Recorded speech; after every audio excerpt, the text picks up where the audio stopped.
Hello प्यार बच्चों, कैसे हैं आप सब। मैं उम्मीद करता हूं कि आप लोग अच्छे और स्वस्थ होंगे। आपकी पढ़ाई लिखाई ऐसे चल रही होगी। अब आपके पास एग्जाम का टाइम बहुत नज़दीक आ चुका है, जिसके लिए आपको अब जी जान से तैयारी करना पड़ेगा। तो आप लोग क्या पढ़े हैं नहीं पढ़े हैं वो आप लोगों को पता होगा। तो आज से हम लोग क्या करने वाले हैं, चैप्टर बाय चैप्टर हिंदी, इसके बाद बायो, इसके बाद केमिस्ट्री, इसके बाद फिजिक्स, इसके बाद इंग्लिश, मैथ, सारे चीज़ को हम लोग लेसन बाय लेसन से देखने वाले हैं। तो आज हम लेकर के आए हैं आपके बीच क्लास 12th का हिंदी चैप्टर नंबर 1 का लेखक का परिचय। ये लेखक का परिचय से कम भी तो 2 या 3 नंबर का आता है ना। तो आप लोग हर लेसन को बहुत बेहतरीन ढंग से क्या करिएगा, आप लोग पढ़िएगा। और नए हैं तो चैनल को सब्सक्राइब कर दीजिएगा और दोस्तों तक शेयर कर दीजिएगा, ठीक है। तो आइए अब इस वीडियो को हम लोग शुरू करते हैं। जल्दी जल्दी सभी लोग शेयर कर दीजिए और एक बार सब थम्स अप का कमेंट्स कर दीजिए, ठीक है ना। तो देखिए आज का हम लोग का टॉपिक क्या होता है। आज का टॉपिक से हम लोगों को कम से 2 या 3 नंबर देखने को हर हमेशा इस एग्जाम में मिलते रहता है। तो सभी लोग शेयर और सब्सक्राइब कर दीजिएगा। जितने भी क्लास 10th के 12th के आर्ट्स का हो या साइंस का हो, दोनों के लिए बेनिफिट है, ठीक है। तो आइए हम लोग अब वीडियो को शुरू करते हैं। जल्दी जल्दी पढ़ते हैं। है क्या, हम लोग अब एग्जाम बहुत नज़दीक आ चुका है, जिसके लिए हम लोगों को बेहतरीन ढंग से तैयारी करना पड़ेगा, ठीक है ना। तो सबसे पहले हम लोग क्लास जो लिखा हो पहले उसको पढ़ लेते हैं क्या, ठीक है। आज हम लोग पढ़ने वाले हैं क्लास 12th। क्या पढ़ने वाले हैं, क्लास 12th के लिए।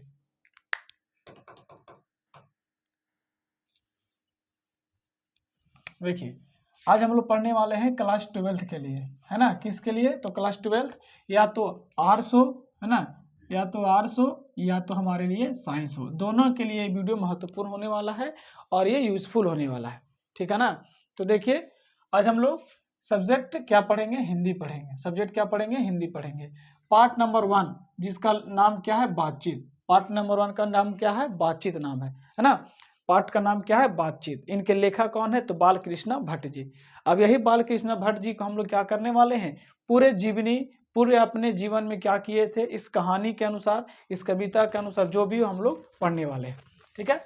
तो इनके लेखक कौन हो गए, तो इनके लेखक बाल कृष्ण भट्ट जी हो गए, ठीक है ना। तो चलिए हम लोग बारीकी बारीकी से पॉइंट बाय पॉइंट जितने भी लिखे हुए हैं आप लोग स्क्रीनशॉट कर लीजिएगा, एक बार कॉपी में नोट डाउन कर लीजिएगा और याद कर लीजिएगा, है ना। तो चलिए शुरू करते हैं।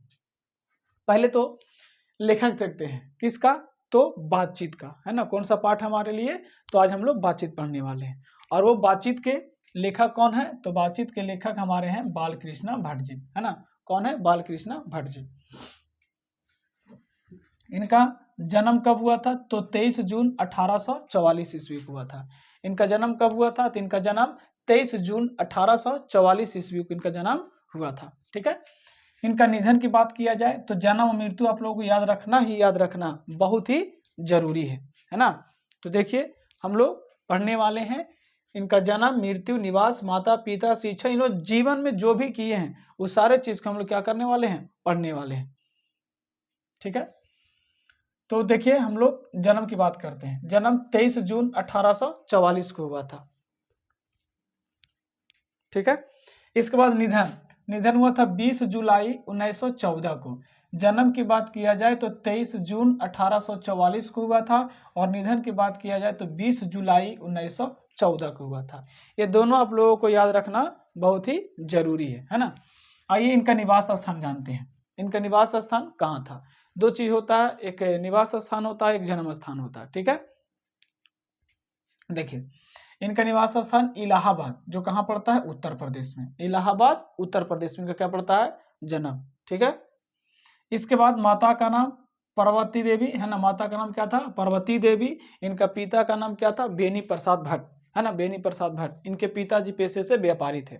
इनके पिताजी पेशे से क्या थे, व्यापारी थे, है ना। याद रखना ये भी बेनी प्रसाद भट्ट थे, इनके पिताजी व्यापारी थे, है ना। इनके पिताजी का नाम आपसे पूछ ले तो बेनी प्रसाद भट्ट था, जो पिताजी इनके व्यापारी थे, है ना। इनको क्या करने मन लगता था, तो व्यापारी करने में मन लगता था, ठीक है। इसके बाद शिक्षा, कोई व्यक्ति होंगे तो जन्म लिए होंगे, उनके माता का नाम याद होगा, उनके पिता का नाम होगा। उसके बाद वो जीवन जी रहे थे तो शिक्षा कहाँ से ग्रहण किए, कौन से स्कूल से क्या किए, कितने पढ़े लिखे, सब चीज़ को हम लोगों को जानकारी रखना है, क्योंकि एग्जाम में आपको पूछ देगा। और तो पूछेगा तो बनना भी चाहिए। अब बनेगा, जब तक याद नहीं करिएगा तब तक बनने वाला है नहीं, है ना। तो आपके पास मात्र कुछ ही समय बच चुका है ना, यानी कि 30 दिन कहा जाए और 10 दिन इधर, तो मुश्किल से 40 से 45 दिन आपका टाइम बचा है। इसमें आपको बेहतरीन ढंग से तैयारी करना पड़ेगा, है ना। देखिए शिक्षा की बात करते हैं। प्रारंभ में संस्कृत से, है ना, प्रारंभ में कौन से विषय से किए थे, तो प्रारंभ में संस्कृत विषय से इन्होंने क्या किए थे, शिक्षा ग्रहण किए थे।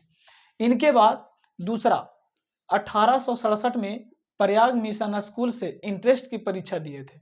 प्रयाग मिशन स्कूल से इंटरेस्ट की क्या दिए थे, परीक्षा दिए थे। कब दिए थे, तो 1867 में। अगर आपसे सवाल पूछ दे कि इंटरेस्ट की परीक्षा इन्होंने कहां से दिए थे और कब दिए थे, ये ऑब्जेक्टिव में पूछ सकता है, सब्जेक्टिव में पूछ सकता है। सब्जेक्टिव में पूछेगा तो आपको बना करके बनाना है, लेकिन ऑब्जेक्टिव पूछेगा तो आपको हर हालत में बनाना पड़ेगा। जैसे अगर आपसे सवाल कर दे कि मिशन स्कूल से क्या पास किए थे, तो इंटरेस्ट दिए थे। कब दिए थे, तो 1867 में दिए थे, याद रखिएगा आप लोग। अगर आपसे सवाल फिर करते संस्कृत में, संस्कृत जब उन्होंने पढ़ रहे थे तो कब पढ़े थे, तो प्रारंभ में, यानी कि शुरुआत में पढ़े थे, है ना। तो सभी चीज को बारीकी बारीकी से हम लोग आज देखने वाले हैं, है ना। सभी लोग एक बार थम्स अप कर दीजिएगा, लाइक कर दीजिए, शेयर कर दीजिए, सब्सक्राइब कर दीजिए, आप लोग नए हैं भी इस चैनल पे। तो इसके बाद आइए वृत्ति इनका जानते हैं। वृत्ति में 1 2 3 पॉइंट आप लोगों को मेन रखा गया है ना, एग्जाम की दृष्टि से।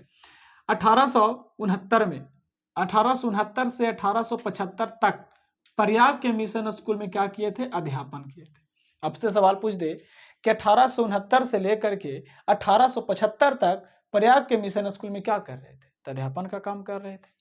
दूसरा 1885 में प्रयाग के सीएवी स्कूल में संस्कृत का अध्यापन किए थे।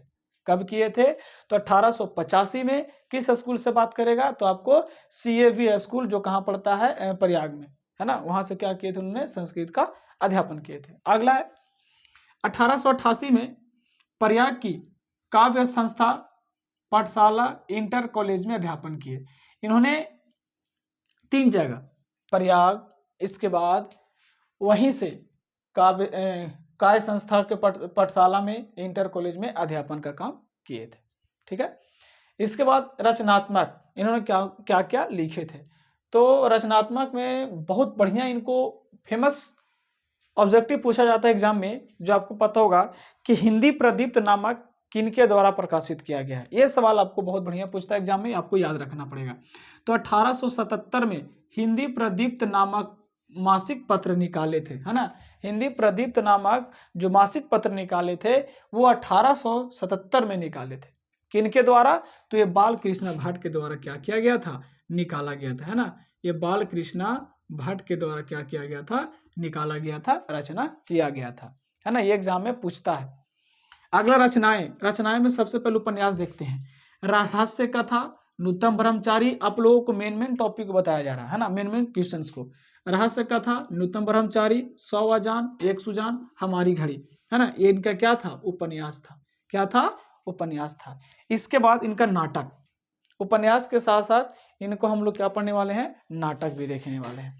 तो नाटक देखा जाए तो पद्मावती, बेनी संहार, शिक्षादान, सीता वनवास, बाल विवाह, इन्हीं के द्वारा नाटक लिखा गया था। ठीक है ना। आगे इसके बाद प्रसहन क्या था, जैसा काम वैसा परिमाण, ये बिल्कुल सही कहा गया ना, जैसा करनी वैसा भरनी, इन्होंने बताए थे, जैसा काम वैसा परिणाम।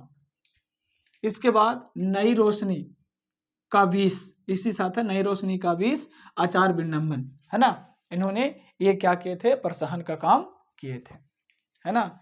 सही, आप लोग पढ़िएगा तभी आगे बढ़िएगा, है ना। आप लोग खाली आइए जाइए उससे नहीं होता है। वीडियो बहुत सारे लोगों को देखते हैं आप लोग, उसमें क्या कीजिए, देखने के साथ साथ कुछ पढ़िए भी, है ना। बहुत सारे यूट्यूब पे फेंके हुए हैं वीडियो, बहुत सारे आपको सारे चीज़ मिल जाएंगे, हर टीचर के मिल जाएंगे। लेकिन देखने से बढ़िया, अगर देखते हैं तो कोई दिक्कत नहीं है, लेकिन देखते हैं फिर भी आप लोगों को बहुत ढंग से, बहुत तरीके से, बहुत बारीकी से आप लोगों को याद भी करना होगा, है ना। हर टीचर हैं, सब टीचर पढ़ाते हैं, सब बेस्ट हैं अपने आप में, लेकिन हम ये नहीं कहते हैं खाली आपको वीडियो देखना है, उसमें से जो आपको टॉपिक बताते हैं उस पर आपको फोकस करना पड़ेगा, क्योंकि टाइम आपके पास बहुत कम बचा है, जिसके लिए आपको समय बहुत कम मिला है। इसके लिए आपको तैयारी बहुत जी जान से और बेहतरीन ढंग से करना पड़ेगा, है ना। बाकी हम हिंदी देखेंगे, बायोलॉजी देखेंगे और अगले सब्जेक्ट देखेंगे। बाकी और आप लोग मेहनत कीजिए, आप लोग अच्छे ढंग से नंबर लाइए, है ना। इसी में हम लोगों को भी क्या खुशी मिलती है। इसके बाद निबंध क्या है, सॉरी निबंध में क्या कितने निबंध लिखे थे, तो 1000 के आसपास निबंध लिखे थे। आपसे ऑब्जेक्टिव पूछ सकता है और पूछता भी है कि 1000 के आसपास निबंध लिखे थे, लेकिन 100 के ऊपर ही महत्वपूर्ण निबंध था, है ना। 1000 तो आसपास में लिखे थे, लेकिन महत्वपूर्ण कितना था, तो महत्वपूर्ण मात्र 100 गो था। कितना महत्वपूर्ण था, तो महत्वपूर्ण 100 गो उनको क्या कहा गया था, निबंध। लिखे थे 1000 गो, लेकिन लिखने से 1000 गो होता नहीं है कुछ, लेकिन इनका जो निबंध था 100 गो ऊपर महत्वपूर्ण था, यानी 100 गो से ज्यादा इनको महत्वपूर्ण पुस्तकें या निबंध माना गया है। ठीक है, यहाँ तक आपको कोई दिक्कत नहीं होना चाहिए। सभी लोग एक बार थम्स अप का जरूर लाइक कीजिएगा। इसके बाद अगला पॉइंट हम लोगों को पढ़ना है कि भारतेंदु युग के प्रमुख साहित्यकारों में से एक थे। अगर सवाल आपको पूछ दे कि ये बालकृष्ण भट्ट जी किस युग के थे, है ना, किस युग के थे, तो ये किस युग के थे, तो ये भारतेंदु युग के थे। कैसे युग के थे, भारतेंदु युग के थे। ठीक है, अगला पॉइंट हमारा है हिंदी के प्रारंभिक युग के प्रमुख और महान पत्रकार। तो कब से, हिंदी युग के, है ना, हिंदी के प्रारंभिक युग के प्रमुख और महान पत्रकार, निबंधकार तथा हिंदी की आधुनिक आलोचना के प्रवर्तकों में से अग्रणी थे। यानी कह सकते हैं कि हिंदी के प्रारंभिक युग जब शुरू हुआ था तो उस समय से पत्रकार, है ना, प्रमुख और महान पत्रकार, निबंधकार, उसके बाद हिंदी के आधुनिक आलोचनात्मक में से एक थे, है ना। अगला पॉइंट हमारा कि बालकृष्ण भट्ट गद्यकार थे। आपसे भी सवाल पूछ सकता है कि कैसे थे, तो ये गद्यकार थे। पूछ सकता है कि बालकृष्ण भट्ट क्या थे, तो क्या लिखेंगे हम लोग, क्या मारेंगे ऑप्शन में, गद्यकार थे, है ना। तो आपको बारीकी से इसको स्क्रीनशॉट करना है, और आपको नहीं समझ में आए तो एक बार कमेंट्स में करिएगा, मैं इसका आपको पीडीएफ भेज दूंगा। ठीक है, लेकिन पीडीएफ आप लोगों को फोन ही में रखा रह जाएगा, इसीलिए आप लोग को पीडीएफ नहीं, आप लोगों को किताब हो या किसी चीज़ से पढ़ाई करिए। पीडीएफ बहुत सारा आप लोगों को फोन में होगा, लेकिन जल्दी पीडीएफ से याद होता नहीं है ना। पीडीएफ चालू किए, नोटिफिकेशन किस चीज़ का आया, आप उसी में उलझ गए। इसीलिए आप लोग किताब से पढ़िए, बुक से पढ़िए, कॉपी से पढ़िए, किसी चीज़ से पढ़िए, है ना। ये नहीं कहते हैं कि फोन से नहीं पढ़िए, फोन से पढ़िए, नोटिफिकेशन सारी चीज़ को बंद कर दीजिए, है ना। इसके बाद अगला है कि बालकृष्ण भट्ट आधुनिक हिंदी गद्य के आदि निर्माताओं और